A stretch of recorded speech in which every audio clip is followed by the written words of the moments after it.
This is Mark Lieberman, your host of the radio show, The World According to Mark, brought to you through the radio station of WPVM-LP in Asheville, North Carolina, broadcasting on 103.7 and streaming on WPVMFM.org. Today, we have a guest I'm happy to have on the show, a return guest, Julie Mayfield.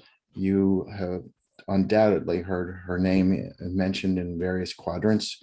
But the one we're going to talk most about today is the fact that she is 1 year into her term as a senator in the North Carolina legislature. Julie, thank you for agreeing to be on the show again. Oh, sure. I'm always happy to join you, Mark. Thank you for asking. Well, you've had a busy time of it. You've spent a lot of time in Raleigh. Meetings, I guess, and conferences have been mostly in person and less virtual as we plateaued out a bit on COVID-19. So just for those who don't know you as well as I have in watching what you've been doing, tell us again how you got to the point where you decided to get into politics. You're a lawyer. Again, I mentioned MountainTrue. You decided to run for a state senator and you're into it in a year. Give us some sense of the forward progress there. Yeah. So again, just to kind of answer that question. So I've been an environmental attorney and policy advocate for 25 years, asking people on the inside of government to make decisions that I wanted them to make. And back in the early teens, 20 teens, I decided that it was time for me to run for office and to be one of those people making those decisions rather than just asking them. So in 2015, I ran for city council. I also thought and continue to think that my experience as an environmental advocate on the public interest side of things, representing neighborhoods and community organizations and things like that, my experience with environmental issues, with growth issues, all of that would be that I could bring that to bear to help the city deal with the issues that we are struggling with, right, mainly around growth. And so I served on council for 5 years. And when Senator Terry Van Dyne announced that she was going to be running for lieutenant governor rather than running again for her state Senate seat, I decided to jump into that race and was elected then in last November of 2020. And as you said, I'm just finishing up my first year in the legislature. So I mentioned before we got on air that it would be useful to get sort of you're 50% through, so to speak. Looking forward possibly to running again. I don't know if you've made up your mind or announced that you're making up your mind. I have actually. I announced last week that I'm running again. Okay. So what have you learned in the process of becoming part of the state legislature? Obviously, you've been in politics, having been on, so to speak, the city council, a not unfamiliar territory in some respects. But what's been new and surprising and disappointing? Yeah, it's a great question. So, state politics is a very different thing than local politics. Obviously, there's a lot of division at the state level that didn't exist on city council. On city council runs from moderately progressive to very progressive, and that's not the spectrum at the state level. The spectrum at the state level is ultra conservative to ultra progressive and everything in between. And of course, the state legislature is controlled by Republicans, has been for a decade. So the ability of Democrats as a group to get good progressive policy done is very difficult. And it doesn't matter if you're a freshman Democrat like me, or if you are one of our most senior Democrats like our minority leader, Senator Dan Blue. It just, Apologize. That's okay. Go forward. There has to be a very special set of circumstances that allows progressive policy to be made. And one of the things I hope we talk about this hour is House Bill 951, which was the energy bill that does put North Carolina in a small group of 15 or fewer states that have made really strong carbon reduction commitments, but we'll come back to that.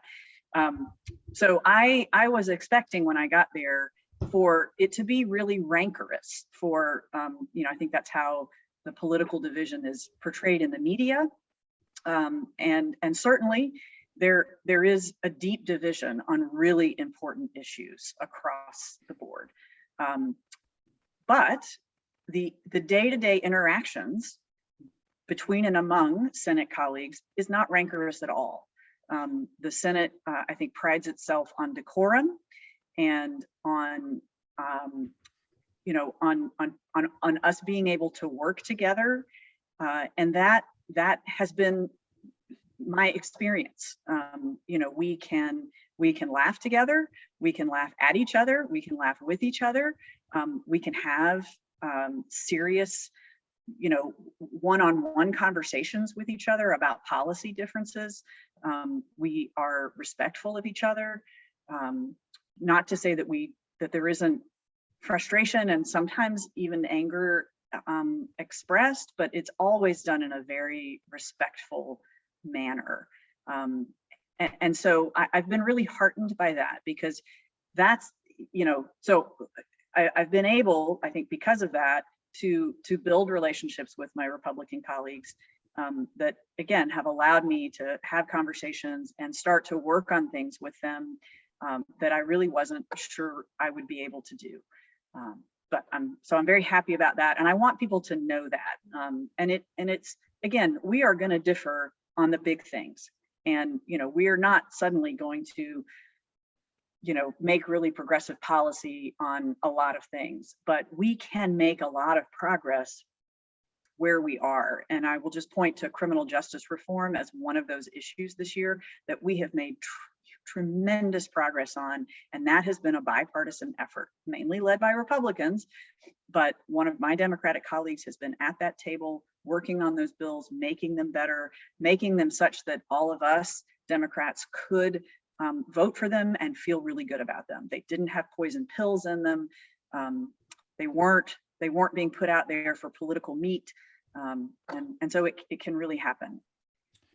Well, I have to tell you, that's not only good to hear, but fascinating when I contrast it with media reports, more so obviously on the federal level than on the state level.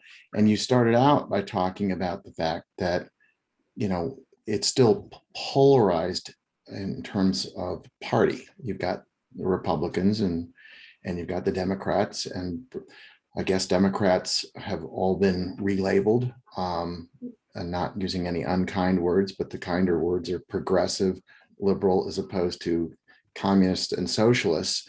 But it does appear, again, from the way you look at through the lens of politics in general in this country, that Republicans and Democrats seem to have, in many cases, maybe not on the stage in Raleigh, have sort of lost their way. Their playbook is pretty simple. Anything that the Democrats might propose, we're against.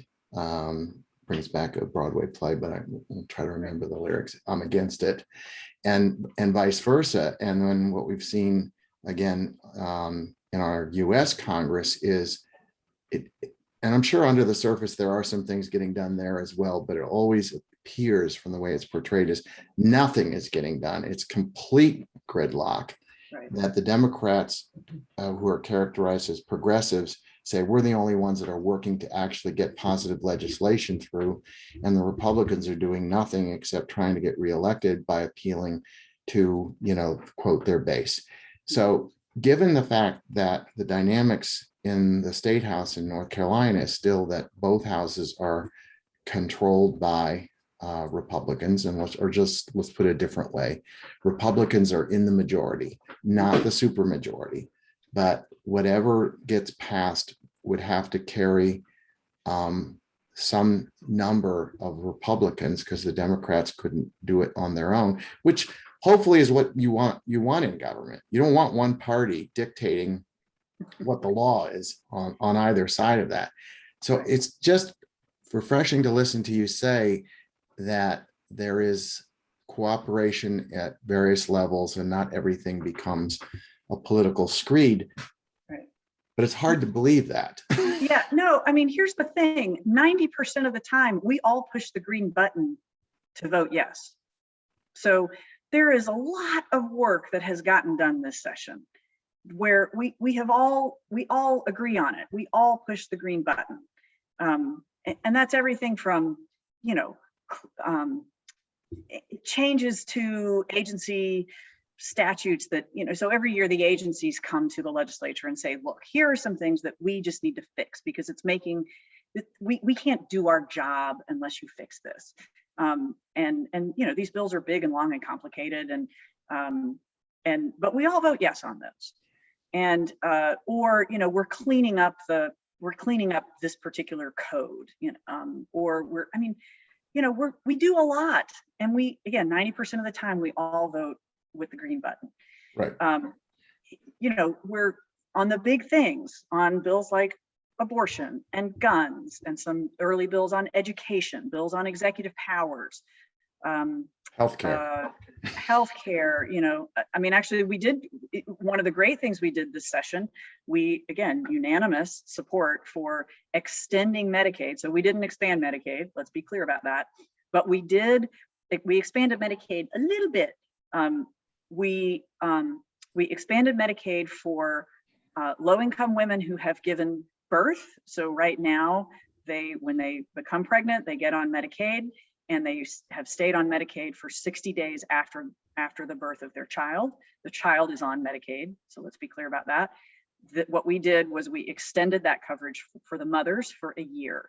Now, it needs to just be extended permanently. We all know that, but extending it for a year is a huge step in again, on a politically charged issue. One of the other great things that we did was, and you may know this because our Buncombe County Register of Deeds was a big proponent of this. You know, North Carolina had, I think we were one of 2 states where you could get married if you were 14 years old. And what that had done was make us a target, a magnet for older men who were marrying younger women, and those marriages generally don't work out well for the young girls. So the original bill would have raised the age of marriage in North Carolina to 18. That's what we wanted. That's not what we got. But we raised it to 16, and there's some other conditions in there. But 16 is better than 14. And it's one of those things where this is not the ideal. This is not everything we wanted, but the choice at that point was between 16 and leaving the law the way it was. And I'll take 16 over that any day. So obviously compromise is required in order to be an effective legislator. Right. One could, again, poke fun at the fact that, I mean, I don't know how many states would permit marriages of a person 14. So I take it that maybe this was 50 years in coming, should have been dealt with before. Okay, well, let me reintroduce Julie Mayfield, Senator in the North Carolina legislature, completing her first year in office, talking about the legislative process, being pragmatic and saying, yes, we have Republicans in the majority, and that doesn't mean that we're in gridlock. We do things, although I guess I would say, and I'll ask you for your view on it, is the things that don't get much news coverage, that are, maybe the word maintenance is too strong a word, but fix this law, it doesn't work. Fix this particular thing, it's not getting the intended consequences. Mm-hmm. It doesn't have as much controversy associated with it. Therefore, it would be expected that those sorts of things would get passed or compromised out and then passed much easier than these headline types of issues, such as Medicaid expansion and abortion and guns rights and so on and so forth. And maybe some people who, have taken a cynical view of politicians and think politicians don't do anything, you can say, as somebody who's now been there, no, we actually really actually do things. It's not just all about getting reelected. Everybody obviously knows that in order to stay in office, you do have to do some things to please what you consider to be your base. But still, the big things are the troubling things, are they not? I want to talk about your recent, the dust up, so to speak, and maybe that's not a neutral term with respect to Lieutenant Governor Mark Robinson, but I was listening to some of his video clips about him, and I noticed that he is absolutely against Medicaid expansion, and he gave a rationale for it, which wasn't very intellectually satisfying to me. He said this is the sort of thing that we should leave up to the private industry, as if they've done anything to try to solve that in the last 30 years. And he didn't speak to, although he wasn't probably anticipating speak, he didn't speak to the issue of why is North Carolina one of the very few states that haven't accepted Medicaid expansion, and why is that the case, even though we know that the federal government would be responsible for the lion's share. Mm-hmm. And so, again, sort of a long monologue by me, but I'm simply saying it's still the big issues that Yes. are troublesome. Yes, absolutely. They are. There's no question. And they're, those of us who are progressive continue to be frustrated at the bills, a lot of the bills that get passed and a lot of the things that don't happen. The number one being on the don't happen list is Medicaid expansion. And, once again, we did not get Medicaid expansion as part of the budget this year. But folks, your listeners may remember that 2 years ago, in 2019, the governor vetoed the budget because it didn't include Medicaid expansion. And we haven't really, we have had the same budget in place since 2018. So we're operating on, sort of a budget that's, 3 to 4 years old. So we now have a new budget, and that's very exciting. It does not have Medicaid expansion, and the governor was very clear from the beginning that he wasn't going to draw any hard lines like he did in 2019. And I think that was the right call. The budget passed overwhelmingly, both in the House and the Senate. There were a few Democrats that voted against it in both chambers, but the overwhelming number of us agreed that having this budget, which has a lot of good things, many good things, doesn't even, as the governor said, it does more good than harm. And we need a budget. We also just have too much money in state coffers that are not getting out on the street and going to work for people, and they're not going in people's pockets. And it would have been horrible had we not gotten to where we were on the budget and that money had just stayed in the bank. So that's an interesting state of affairs, is it not? You got the money, which means it's not as if we're saying in order to make this budget work, we have to raise taxes. In fact, I think there were things in the budget that call for lowering taxes in some cases, but the state doesn't need to be sitting on reserves that it doesn't need. And so the allocation of what that money is to be spent for is what constitutes the various aspects of the budget. But again, just so that it's absolutely clear, not having a budget since 2018, and here we are at the end of 2021, is a pretty bad thing. One could argue an irresponsible thing to not have it. Yeah. And I'm guessing, again, we don't have to go into detail, but as you said, the reason for it was politics, which is the governor had a view that it was an opportunity, if the legislators wanted the budget to pass, to push through Medicaid expansion as at least one issue. And when that couldn't happen, he said, okay, I'm not doing the budget. And he was enabled to do that because there's a supermajority requirement at the state legislature in order to overturn a veto. So the result of that is we just were operating on fumes to an extent. And now we're not. and again, both Republicans and Democrats, progressives and what I like to call non-progressives, have ironed out something. So Yes. why don't we let you talk about the things that are really good? You mentioned Energy Bill 951, and I know there's some educational components. You want to focus on those? Sure. So do you want me to talk about some of the good things in the budget or some of the good bills that we did separate? Let's first talk about some of the good things in the budget, and then Okay. move over to some of the other bills that are Okay. outside of the budget. So one of the things in the budget is there's about $1 billion for broadband expansion.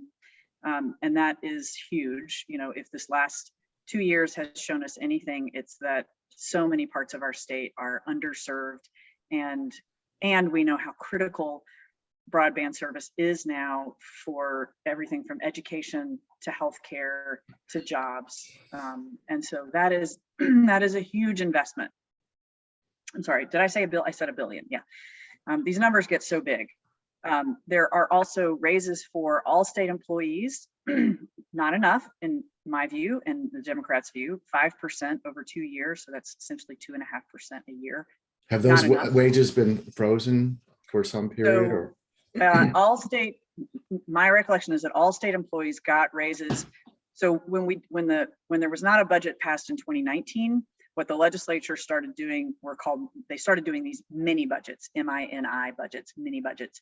And in that process, most state employees got raises.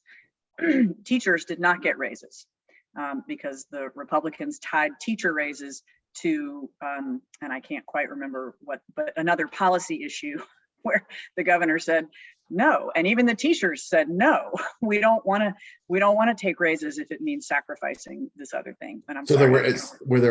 was it tied to educational constraints?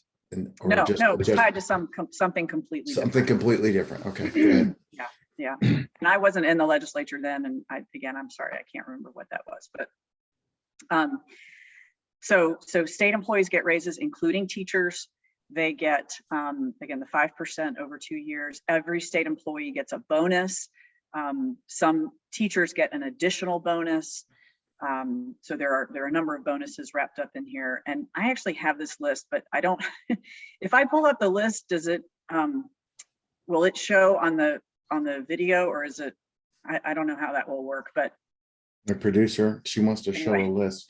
She's got it on her computer. Is there a way to do that? Not being host, she can't. Okay. I don't know if you can share screen or not. Do you have share screen? It's not so much that I want to share the screen as that I don't want to leave anything out. So I'll. Well, how about this? Why don't you provide that afterwards so that we can post it? We can post it with the Facebook video. Yeah. People can get a good look at it. Sure, Okay. I can do that. So okay.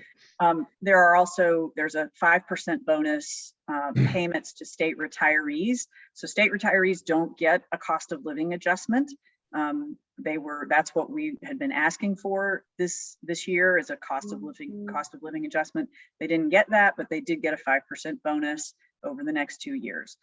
So that gives us 2 more years to fight for something else. It increases the minimum wage for a lot of low wage state workers to $15 an hour. Those are people like non-certified school employees, like bus drivers and cafeteria workers and things like that.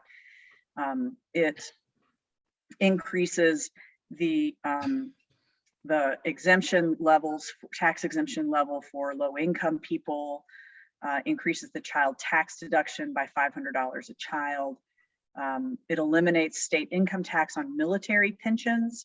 So that creates an incentive for retired military personnel to stay in North Carolina. It has about around $6 billion for capital improvements to state universities, other state assets, like our state parks and things like that. Just a huge amount of infrastructure improvement. And let's see, blah, blah, blah. Continued funding to clear the backlog of and continue to fund processing of sexual assault kits to help to help in prosecution of sexual assaults. There were a number of provisions that limited the power of local governments to do things like enact tree ordinances or enact regulations around short-term rentals. All of those were stripped from the budget. Meaning the effect of stripping something like the tree ordinance from the budget. What's the effect of that? So the budget is a document that contains both monetary allocations and policy. Policy, okay. Yeah, and so there was in the draft budget policy that would have, again, prevented local governments from regulating short-term rentals, prevented local governments from adopting tree ordinances, and those provisions came out, were not in the final budget, so that was good. Can I just pause on that for a second? Yeah, sure. Because here in Asheville, in particular, it seems like that's actually a really big deal. Yeah, it is a huge deal. The Ashevilleans, some of them, I don't want to speak in broad terms, but a lot of them have been unhappy about what seems to be ultra control by the state government, by Raleigh, as when people talk about it, the prerogatives of individual cities and counties, because so much of what is allowed to happen is already, it's a constitutional issue or it's a statutory issue. And it's not like that in a lot of other states where cities and counties can make adaptations that are more critical for them or that the local population is more in favor of. So it's interesting that you're saying, and I think this is a key issue, a budget is not just a bunch of dry numbers to say, here's some dollars we're going to throw over here. The fact that there are policy aspects of it, again, sounds like a huge deal to me. It is a huge deal. It's absolutely a huge deal. And there were, even though that was some bad policy that came out of the budget, there was definitely bad policy that was still in the budget. So let me talk a little bit about the bad things that were in the budget. So as I've said before, no Medicaid expansion, that's very bad. We did get a study committee for Medicaid expansion. Now, we don't actually need to study this. We know the benefits of Medicaid expansion, but this was a compromise, obviously. I think there is some hope that maybe Medicaid expansion could be back on the table for discussion next year. And that is my hope. That is the hope of a lot of people. Also bad from my perspective, particularly corporate income tax cuts and individual income tax cuts. The corporate tax cut, the combination of the two are particularly dramatic, and the governor's budget people, ran this out, and it really they changed the years, but by the end of this decade, it has the potential to put North Carolina in a almost in a deficit spending situation. So we've got to have something else that will have a huge infusion into our economy that would help make up for those tax cuts. The thing that would do that is Medicaid expansion. So I think that's, again, why one of the reasons that we hope it's still on the table. Let me ask you about that, if I can get you to pause. Okay, so corporate tax cuts. I'm assuming that those in favor of corporate tax cuts, and maybe not just all Republicans or most Republicans, but that's who usually articulates that, the justification for that is we want businesses to stay in and relocate to North Carolina, and to the extent that the tax rates applicable to state corporate income is worse than it is in neighboring states, let's say South Carolina, for example, which has scored big on some recent contracts, they're not going to come. And so what's the Democratic response to that? I mean, yes, you don't want less money coming in than you need to fund the government. So obviously less tax means less revenue. And I'm not sure I understand, I mean, maybe I'm just being thick on this, how Medicaid expansion would address that issue. Yeah. So, so the reason that I and other Democrats think we don't need those corporate tax cuts is that we already have one of the lowest corporate tax rates of any state in the country. And there at least one magazine or business entity that rates states in terms of their business friendliness already rated North Carolina as number one. Interesting. We're already high up there. So, we don't need to do a lot to attract businesses here. It's already happening. So the threat from our perspective of this budget gap looking out in future years is enormous. Is significant. And the other thing is that it's not like we're done. It's not like we have funded everything that we want to fund. Our education, our public school system is still woefully underfunded. I would argue that teachers are still woefully underpaid. And I wanted to address that with you. You said that this teachers, apologize again for interposing. You said earlier that teachers got a raise, but you and I know, we've talked about this before, and others who've appeared on the show, is that teachers in North Carolina are paid worse than they are in a lot of other places, and per capita spending on students is worse. And that has led to less teachers, and that has led to teachers leaving the state and going someplace else. Right. So that's really a big deal. What do the Republicans have to say about that as to why that's so what? We don't care. Is it because there's a heavy dependence in the state education system on charter schools, which is a whole another topic, and unregulated homeschooling and all the rest of that? Why is that not as important to them as it is to the so-called progressives? I think, and I have heard this, that the Republicans articulate, that this budget does more for education than any other budget in history. And that's probably true because we have more money than we have ever had in history. So, I can't necessarily argue with that statement.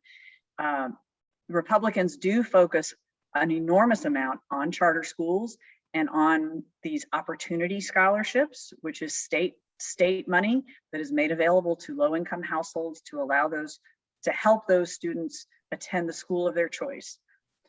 And I don't necessarily have a problem with that structure. The problem is with the opportunity scholarships, most of that money goes to church-related schools, and over which there is absolutely zero regulation on what they teach. These folks could be teaching creationism. These folks could be teaching discriminatory approaches to people who are different from. They could be teaching critical race theory, but probably not. But go ahead. Right. So it's they're not held to the same standards that our public schools are. Or any standards for the most part. Well, there you go. Right. And so, my view and the view of a lot of people is that if state dollars are going to these schools, then they need to be held to some standards. And there is actually a lawsuit that's active right now on that very issue. So we'll get an answer to that at some point. It is really puzzling to me that, again, as much money as we had this year, that the Republicans didn't take the opportunity to invest more in our public schools. They did a lot, right? But, the governor proposed a 10% raise for teachers, and we ended up at 5%. So there's just, we're not done. And I understand that there's a Republican philosophy that people should be, that we shouldn't let government have too much money, and that people should spend their own money. We should, put it back in their pockets. And while I understand that intellectually, when there are so many needs, and the Republicans' answer to that is there will always be so many needs. And my answer is yes, there will always be so many needs. And there are so many places where government is uniquely positioned, and in fact is the only entity that can address these community problems that we have.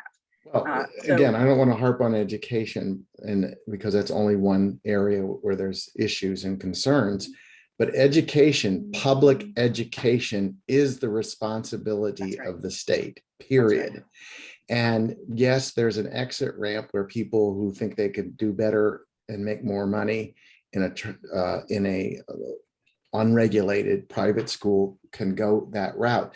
But it seems to me, again, it seems so clear to me, if you want to be a state that is advancing in terms of technology, in terms of educating our kids to take better jobs, so not everybody has to wait tables and park cars, then you want to incent teachers. Now, if you're saying we want teachers to earn it and that we're willing to give them more money, but they have to be evaluated based upon merit and so on and so forth, that's a whole different discussion. But it seems so, again, forgive the word, crazy that not looking at the numbers and asking the question, why does this state not spend more on teachers' compensation?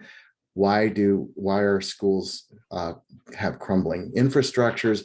I don't know if the anecdotal information about teachers having to buy their own school supplies, but if that's happening and everybody says they care about education, why wouldn't that be a key funding item?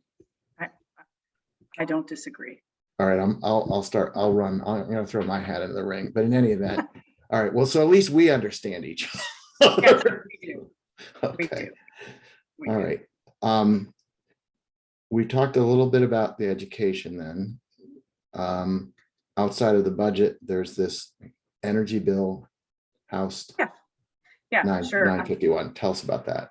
Yeah, so this was, again, sort of along with criminal justice reform, one of the few places where we got really progressive stuff done. So House Bill 951 essentially codifies or turns into law the governor's clean energy plan and the goals set in the governor's clean energy plan. So that clean energy plan was developed over about a 2-year process. It had the input of over 600 stakeholder organizations and many, many, many more individuals.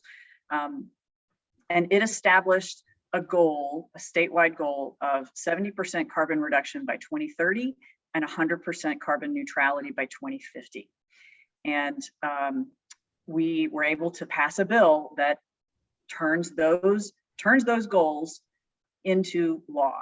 And so now, what people need to understand is that the Utilities Commission, which essentially sets a lot of our utility policy in the state, the Utilities Commission basically says to Duke Energy, this is where you have to go. Now they will be making that decision in the context of these carbon reduction goals. And so if Duke Energy, for instance, submits a plan, which they have to do every 2 years, their integrated resource plan, if they submit a plan that won't meet those targets, the Utilities Commission will reject it and say, I'm sorry, bring us a plan that meets these goals. So it realigns in one fell swoop, it realigns Duke Energy's incentives related to renewables, energy efficiency, all of the things that I, as an environmental and energy and climate advocate, want to see. So it is a groundbreaking bill from my standpoint. We are other than Virginia, we are the only state in the Southeast that has these goals. And again, we are one of, I think, fewer than 15 states in the country that has a legislatively mandated goal. Okay, so let me use the wrong metaphor here and say, let me drill deeper for a second. When we're talking about an environmental regulation and a carbon sensitive mandate, so to speak, for our listeners to be clear on this, and first of all, let me again reintroduce Julie Mayfield, state senator in District 49 in North Carolina. We're talking about what she's seen, what she's done, and what the legislature has apparently just accomplished through the budget process, but also a bunch of other important legislation in this energy business, in this energy bill that's been it's been enacted. It's law at this point. That is right. The governor has signed it. It is law. So it's not just talking about what tends to be discussed a lot on the local level, which is county and city government agreeing that they, for government buildings and government vehicles, are going to, quote, reduce their carbon footprint. These are regulations that apply to the private sector through regulations that require the major energy producer, and I don't know if there's more than Duke, I presume there is, but they are now subject to this statutory mandate. Is that what we're saying? That is correct. And the bill is limited to essentially Duke Energy. It is limited so that this Utilities Commission policy is aimed at regulated utilities, and our regulated utility is Duke Energy. Okay. So it doesn't, it's not saying that the entire state will be carbon neutral by 2050. It's saying that in our energy sector, we will be in our electric energy sector, we will be carbon neutral. Now there, because the Utilities Commission, for instance, doesn't regulate transportation. There are a lot of other things that we can do as a state related to transportation, because that is actually the #1 contributor to greenhouse gas emissions in our country right now. So we've got to figure out a way to tackle that. And thankfully, the market is taking care of a lot of that for us with the tremendous rise in the production and sale of electric vehicles. But there's a lot more. And the tremendous rise in gasoline prices, which may not be a temporary thing. But let me just one other question about the energy bill and the effect on Duke. So Duke's in the news a lot. Many times they're in the news in a bad way. They're a recalcitrant polluter and they want to build a power station here or there. They've got a lot of money that they can use in various ways through super PACs and legal ways to influence legislators. How were they able? How did we get this? That's what I'm trying to say. Thank you so much. Yeah. How did we get it? No, it's a great question. And there's a reason that we got it. And that is because there was something that Duke Energy wanted very badly. And what they want is the ability for the Utilities Commission to do what's called multi-year rate making. So right now, every time Duke Energy wants to raise rates, they come in for a rate case. And they say, we want to raise rates this much. And then a bunch of organizations intervene into those rate cases. And the Utilities Commission, the public staff of the Utilities Commission says, well, we think you should only raise rates this much. And there's a big fight about it. And then ultimately there's a decision. And that happens year after year after year after year. And what Duke Energy would like is a little bit more predictability around their ability to raise rates. So they want to say, let's come in every 3 years and there'll be one decision that says over the next 3 years, we can raise rates this much. And so it's having a bigger fight every 3 years rather than kind of a big fight every year or every other year. There will still be the same opportunities for groups to intervene, for groups to be advocates there. But that's what Duke wanted. And they have financial reasons. Frankly, they make more money doing it. They don't have to put out. So again, in current rate making, they are increasing rates to compensate them for money they have already spent.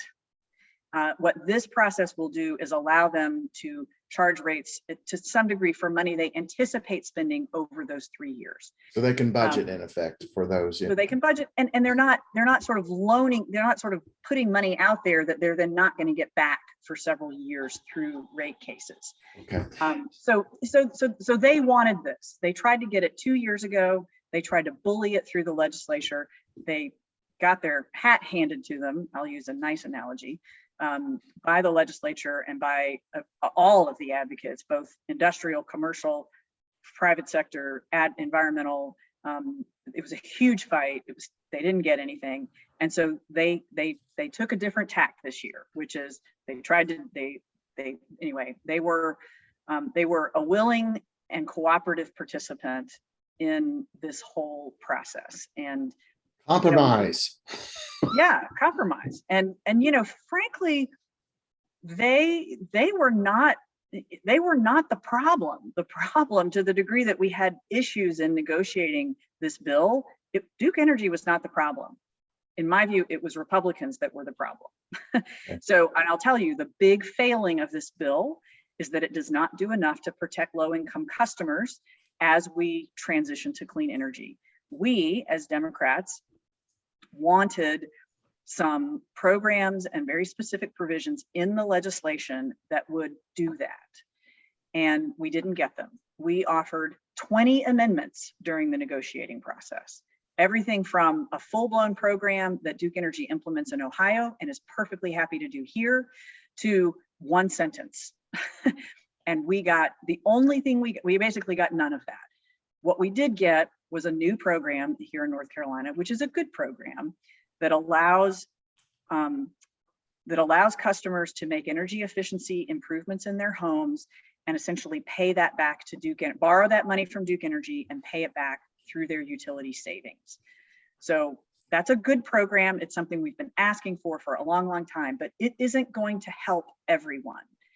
And the reason we didn't get any better low-income programs was not because of Duke. Duke is happy to do whatever they're told to do.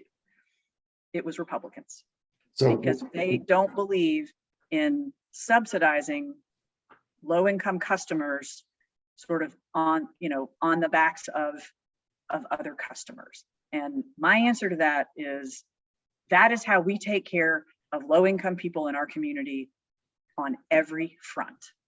And our energy, our utilities and energy bills should be no different.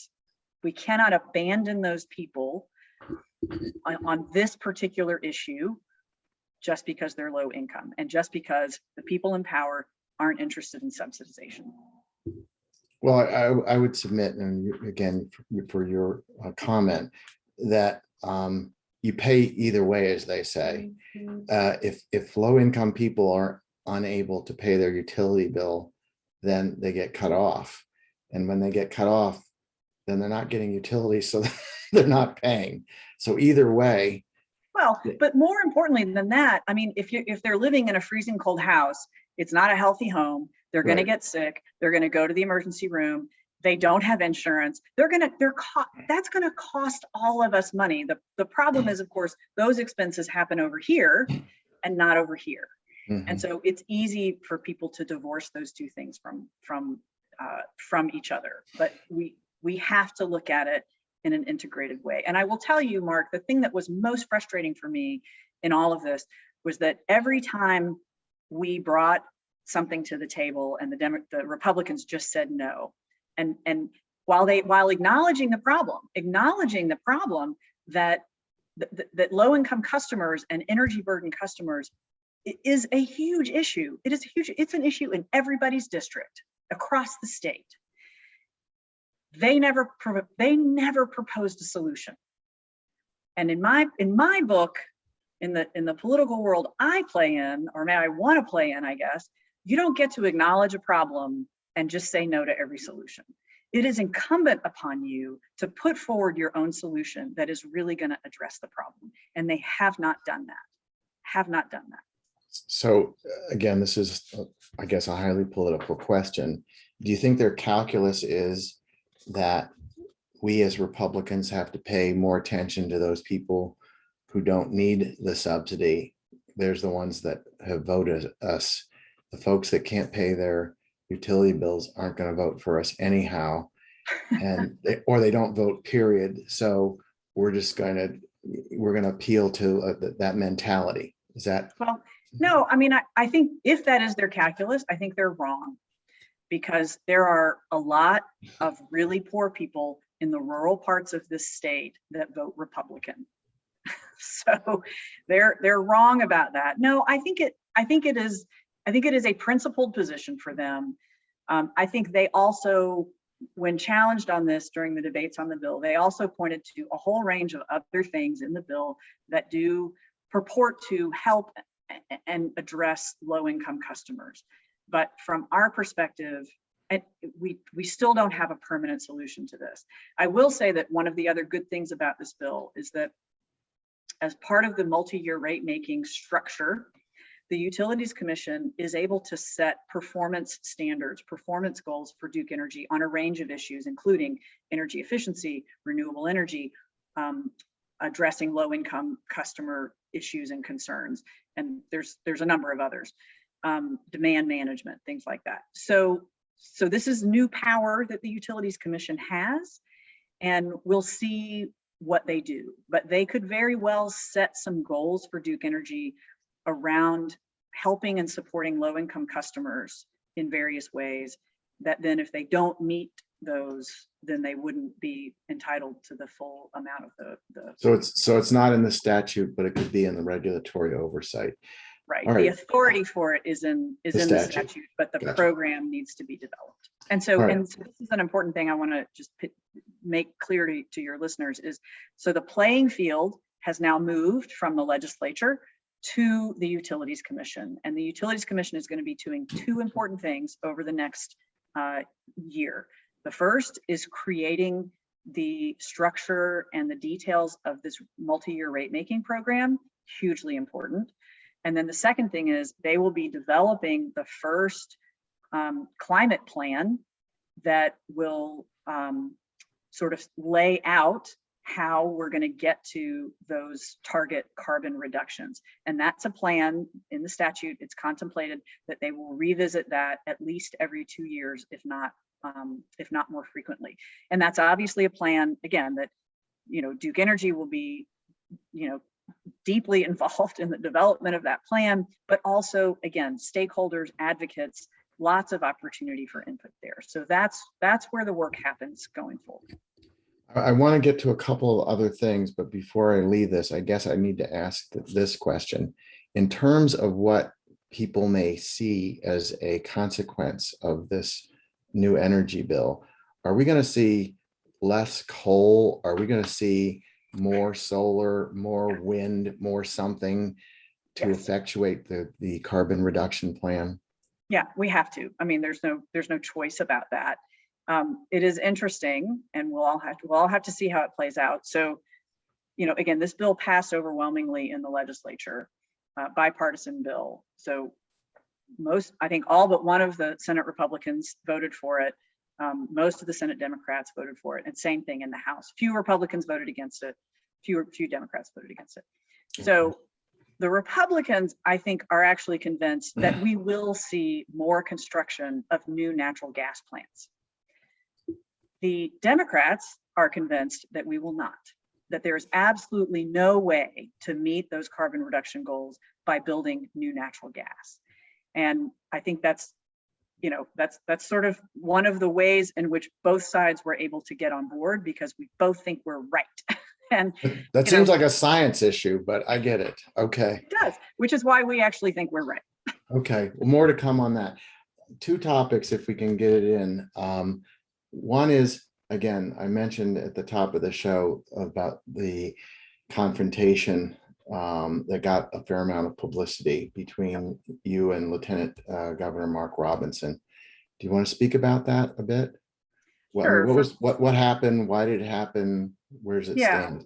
Yeah. So for folks who don't know about this, Monday night after session, the Lieutenant Governor confronted me in the hallway outside of the Senate chamber, really aggressively confronted me about comments I had made during a moment of personal privilege on the Senate floor just a few minutes before.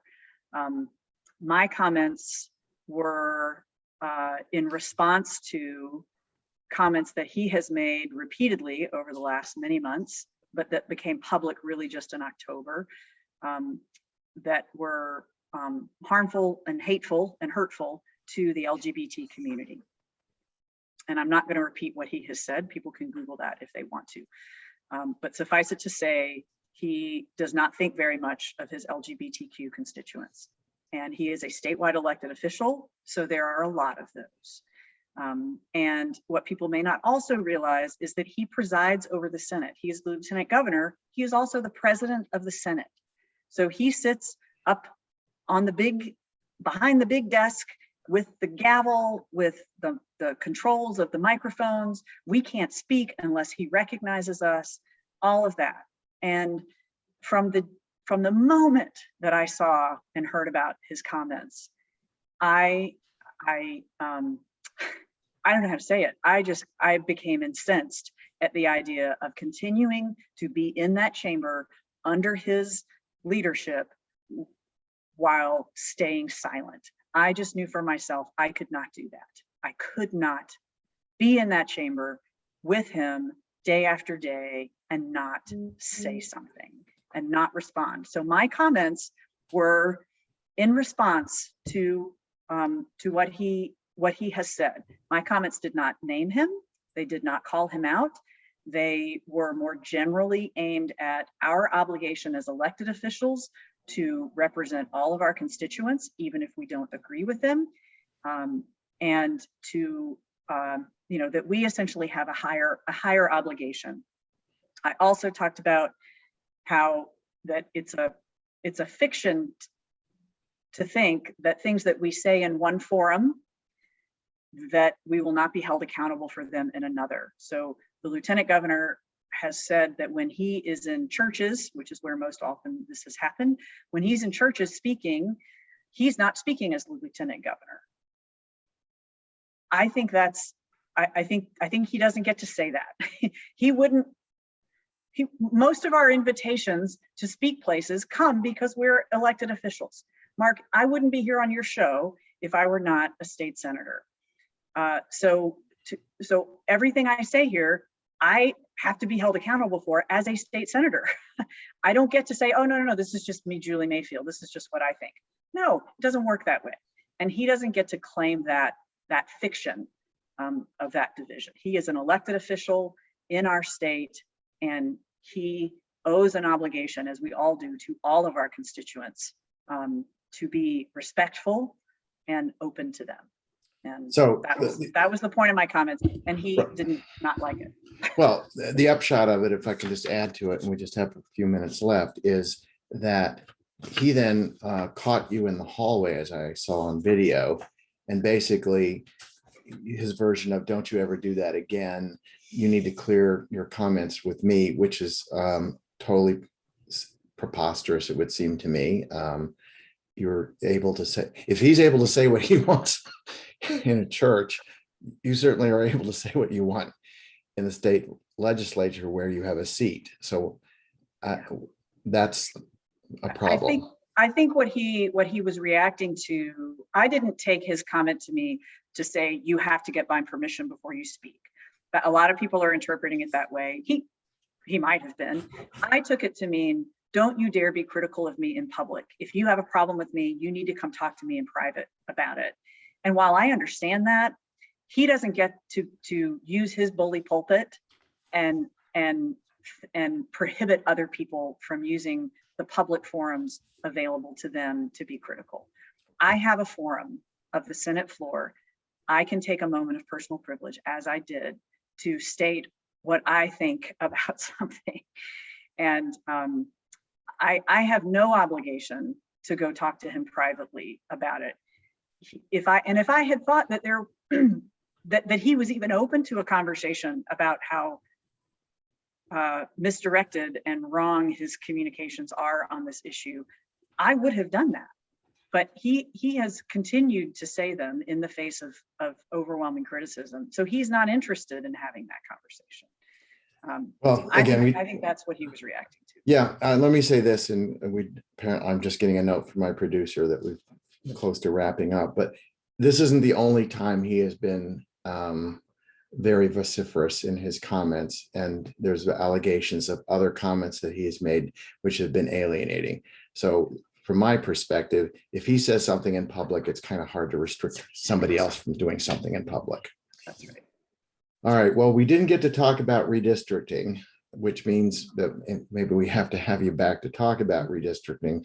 The maps are in, it's not going away. It looks like it's going to mean there's going to be continued majority in the State House for Republicans. Yep. So, yeah, the only thing I will say about that is that all the maps have been challenged in court. There's been one lawsuit that unfortunately was dismissed just last week. That dismissal will be appealed, I feel sure. There's another hearing in another case tomorrow. And so we'll see. So the maps could absolutely be overturned and changed. We might have to come back and change them. Let's hope we do, because they are absolutely gerrymandered. There's no question about it. Stay tuned. I want to thank my guest, Julie Mayfield, for being generous enough to be on the show today and talk about things going on in Raleigh and things in terms of the budget. Thanks so much, Julie. Thank you, Mark. Happy to do it. Take care.